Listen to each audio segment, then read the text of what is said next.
अधूरी ख्वाहिश पार्ट 2। मैंने कहा चलें ठीक है, आज उसकी बारी है। फिर परसों से अब मैं अपने कमरे में आया तो मैं ये सोच रहा था कि रात को अब्बू अम्मी से वसूली किस तरह करते हैं। मैं उनको देखूं, अब मैं यही तरीका सोच रहा था कि किस तरह उनको देखूं, अब्बू कैसे वसूल करता है। काफ़ी देर सोचने के बाद मुझे एक तरीका याद आया। मैंने सोचा कि आज रात भी मैं अम्मी के कमरे में सो जाता हूँ, क्योंकि मैं पहले भी अम्मी के कमरे में ही सोता था। कभी कभी पढ़ाई की वजह से अपने कमरे में आता था। मैं नीचे आया तो मेरा अब्बू आया हुआ था। मैंने अपने अब्बू को सलाम किया और मैं उसके साथ बैठ गया। मेरा अब्बू मुझे कहने लगा, शाहज़ैन तुम मम्मी के साथ पंजाब जा रहे हो और 10 दिन में वापस आ जाना। वहाँ पे आवारागर्दी मत करना अपने कज़नों के साथ। मैंने कहा ठीक है अब्बू। फिर मेरी अम्मी आई तो मैंने कहा अम्मी मैं आज रात आप लोगों के कमरे में सोऊंगा। मेरी अम्मी ने कहा अच्छा ठीक है, कोई बात नहीं। फिर मुझे याद आया मेरा मोबाइल तो मेरे कमरे में था। गया अपना मोबाइल लेने, बाहर आया तो खाने के टेबल पे मेरा अब्बू नहीं बैठा हुआ था, वो अपने कमरे में जा चुका था। मेरी अम्मी किचन में काम कर रही थी। मेरी अम्मी ने आवाज़ दी, शाहज़ैन इधर आओ, मेरी बात सुनो। मैंने कहा जी अम्मी। मेरी अम्मी कहने लगी कि वो आज ना तुम अपने कमरे में सो जाओ। मैंने कहा अम्मी क्या हुआ, मैं तो पहले भी सोता रहा था। मेरी अम्मी कहने लगी हाँ वो बात तो ठीक है, लेकिन तुम्हारा अब्बू कह रहा था कि तुम फिर गांव जा रही हो। आज की रात मैंने तुम्हें बताया था ना, वो कह रहा है मैं पूरी रात वसूली करूँगा।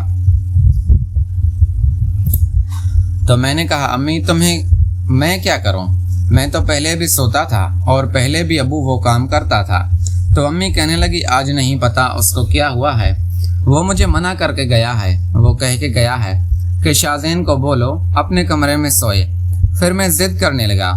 मैंने कहा नहीं नहीं अम्मी, मुझे अलग नींद नहीं आती है, मुझे डर लगता है, मैं आप लोगों के साथ ही उसी कमरे में। मेरी अम्मी कहने लगी शाहज़ैन एक रात की तो बात है, हम वैसे भी कल पंजाब जाने वाले हैं, तो तुम ये एक रात गुजार लो, मैं कह रही हूँ मान जाओ। फिर मैं मजबूर हो गया तो मैंने हामी भर ली। मैं अब अपने कमरे में वापस आ गया था और मैं यही सोच रहा था कि पता नहीं अब्बू आज क्या करने वाले हैं। काफ़ी देर में ऐसे ही सोचता रहा। फिर मैंने मोबाइल निकाला, उसमें मैंने हॉलीवुड की मूवी देखी। मैंने सोचा कि जब तक रात भी हो जाएगी और मैं कोई फिल्म भी देख लेता हूँ। अब फिल्म देखते देखते रात का 1:30 भी बज गया। तो फिर मैंने सोचा कि जाऊं अम्मी अब्बू को देखूं वो क्या कर रहे हैं। मैं जब बाहर आया टीवी लॉन्ज में, पहले तो मैंने फ्रिज से पानी की बोतल निकाली कि पी। मैंने कहा ऐसा ना हो कि कहीं अभी तक अब्बू अम्मी जाग ना रहे हो और मुझे ना करें, क्योंकि मैं जाग रहा हूँ। जब मैंने इधर उधर देखा मुझे कोई नज़र नहीं आया। मेरे अब्बू का कमरा लॉक था। मेरे अब्बू के कमरे के साथ ये खिड़की बनी हुई थी जो अक्सर खुली रहती थी। मैंने देखा तो आज वो खिड़की भी बंद पड़ी हुई थी। मैं करीब गया, मैंने खिड़की को हाथ लगाया तो खिड़की भी अंदर से लॉक थी और कमरे का दरवाज़ा भी अंदर से लॉक था। जब मैंने खिड़की से कान लगाया तो मुझे अंदर कमरे से आवाज़ आ रही थी।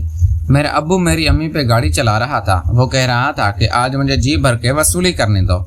मैं समझ गया, मैं जिस लम्हे का इंतज़ार कर रहा था, जो मैं खेल देखना चाहता था, अंदर वो खेल शुरू हो चुका था। मैंने अब इधर देखा कि कहीं से कोई सुराग ढूंढूं और अंदर का मंजर देख सकूं। काफ़ी देर देखने के बाद मुझे कोई सुराग नहीं मिला। फिर मैंने उन आवाज़ों से ही अपना काम चलाया। इधर मैंने भी अपना गाजर हाथों में लिया हुआ था और उधर से आवाज़ें भी सुनता रहा था। काफ़ी देर इसी तरह वो आवाज़ें आती रही और फिर थोड़ी देर खामोशी हो गई।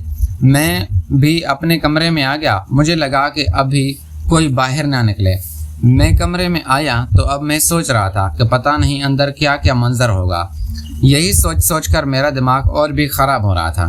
फिर रात के 3 बजे मेरी आँख लग गई। सुबह मेरी अम्मी ने मुझे उठाया। मुझे कहने लगी शाहज़ैन उठ जाओ, तुम्हारा अब्बू ऑफिस चला गया है। मैंने कहा अम्मी आज तो हम लोग पंजाब जाने वाले हैं। तो अब्बू क्यों चला गया, हमें ट्रेन स्टेशन छोड़ने कौन जाएगा। मेरी अम्मी कहने लगी कि तुम्हारा अब्बू कह के गया है कि वो दोपहर को वापस आ जाएगा।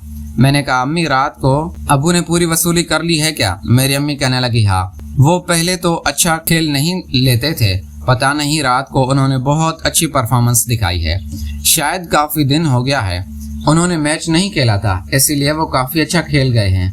मैंने कहा अम्मी फिर एक काम करो, हम भी खेल लेते हैं। मेरी अम्मी कहने लगी नहीं नहीं शाहज़ैन, यहाँ पे नहीं, हम वैसे भी तो पंजाब जा रहे हैं, वहाँ पे कौन होगा रोकने वाला।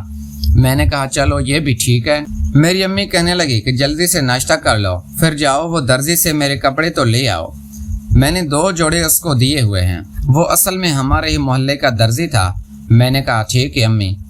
मैंने फिर नाश्ता किया और फिर मैं पैदल ही उस दर्जी की दुकान पे निकल गया। मैंने जाके उस दर्जी को अपनी अम्मी का नाम बताया।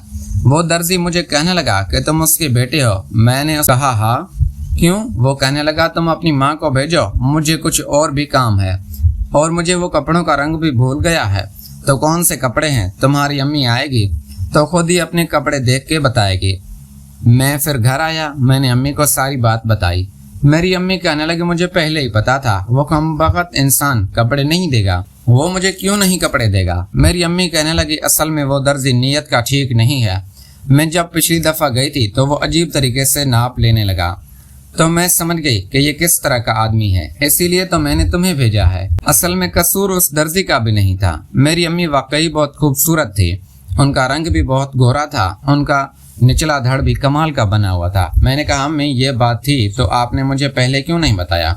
फिर मेरी अम्मी कहने लगी अच्छा और शाहज़ैन तुम घर बैठो, मैं जा रही हूँ कपड़े लेने। मैंने कहा नहीं अम्मी, आप अकेली ना जाएं, मैं आपके साथ चलता हूँ, ऐसा ना हो कि फिर वो कोई हरकत ना करे।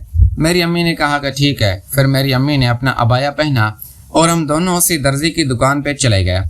उस दर्जी ने जब मुझे देखा तो वो चौंक गया, फिर उसने चुपचाप कपड़े उठा कर दिए। थोड़ी देर मुझे पहले बोल रहा था कि वो कपड़े नहीं मिल रहे, मैं समझ गया कि वो क्या चाहता था। फिर हम लोग घर आए, हम लोग पैकिंग कर रहे थे, इतने में मेरा अब्बू भी आ गया। कहने लगा कि आप लोगों ने अभी तक तैयारी ही नहीं की है, मैंने तो 2 टिकटें बुक करा ली है तुम लोगों की। मेरी अम्मी को कहने लगा कि जल्दी पैकिंग कर लो, शाम को 6 बजे ट्रेन स्टेशन चलना है, फिर मैंने तुम लोगों को रवाना कर देता हूँ। मेरी अम्मी कहने लगी हाँ मैंने पैकिंग तो कर ली है, बस तुम्हारे लिए खाना बनाना है। मुझे कहा शाहज़ैन जाओ ये कुछ गोश्त और सब्जियाँ लेके आओ और सालन में तुम्हारे अब्बू के लिए बना दूँ और फ्रिज में रख दूँ, ताकि हम 10 दिन नहीं आए तो उनको परेशानी ना हो। मैंने कहा ठीक है। फिर मैं बाजार गया और जो भी ज़रूरी सामान बताया वो मैं लेके आ गया। अब दोपहर के 3 भी बज चुके थे। फिर मैंने अपने कज़न को फ़ोन किया जो पंजाब में ही रहता था। मैंने पहले तो उससे दुआ सलाम की, वो मेरे मामू का बेटा था। फिर मैंने बताया कि यार हम लोग आज यहाँ कराची से रवाना हो रहे हैं, तो हम सुबह वहाँ पहुँच जाएंगे। वो भी काफ़ी खुश हो रहा था, कह रहा था यार इतने सालों बाद तुम लोग आ रहे हो, हाँ अच्छा है, दिल लग जाएगा, मैं तुम्हें फ़लाँ जगह घुमाऊँगा, फ़लाँ जगह। बस इसी तरह फिर मेरी अम्मी भी खाना बना के फारिग हो गई और शाम के 6 भी बज चुके थे। फिर मेरा अब्बू हमें ट्रेन स्टेशन छोड़ने आया। अब हम ट्रेन पे सवार हो गए, ट्रेन चल पड़ी तो हमने अब्बू को खुदा हाफिज कहा। फिर मैंने अपनी अम्मी को कहा ट्रेन तो चल पड़ी है, हमने कुछ खरीदा भी नहीं। मेरी अम्मी कहने लगी कि ये हैदराबाद में रुकेगी, कुछ खाने के लिए लेके आना। मैंने कहा ठीक है। अब मैं ये सोच रहा था कि इधर दूर देखूं, कहीं कोई खूबसूरत लड़की या आंटी नजर आ जाए तो सफ़र बहुत ही अच्छा गुजर जाए। हमारे साथ एक ही आंटी सफ़र कर रही थी, एक उसके साथ लड़की थी, शायद उसकी उम्र 13-14 साल की थी। वो आंटी मुझे उसकी माँ लग रही थी। जब ट्रेन हैदराबाद स्टेशन पे पहुंची तो मैंने अम्मी से पूछा कि ट्रेन रुक गई है, बताएं क्या लेके आऊँ। फिर मैंने उस आंटी से भी पूछ लिया। मैंने कहा आंटी आपके साथ कोई मर्द नहीं लग रहा, आपको भी कुछ चाहिए, मंगाना है तो बता दें। वो मुझे कहने लगी हाँ हाँ बेटा मुझे भी मंगवाना है, एक काम करो ये मेरी बच्ची के लिए कुछ खाने पीने की चीज़ लाओ और मेरे लिए एक अंडे वाला बर्गर लाना। फिर मेरी अम्मी भी कहने लगी हाँ ट्रेन का सफ़र है तो हम भी हैवी खाना नहीं खाते, मेरे लिए भी तुम बर्गर, कोल्ड ड्रिंक और कुछ पापड़ वगैरह ले लेना। मैंने कहा ठीक है। फिर मैं नीचे आया, मैंने एक पानी की बोतल ली और एक कोल्ड ड्रिंक ली, फिर लेस पापड़ लिए, फिर मैंने 3 बर्गर पैक करवाया और फिर मैं ट्रेन में आ गया। वो आंटी मुझे कहने लगी बेटा नीचे चाय वाला बैठा होगा। मैंने कहा हाँ आंटी चाय पीनी है क्या?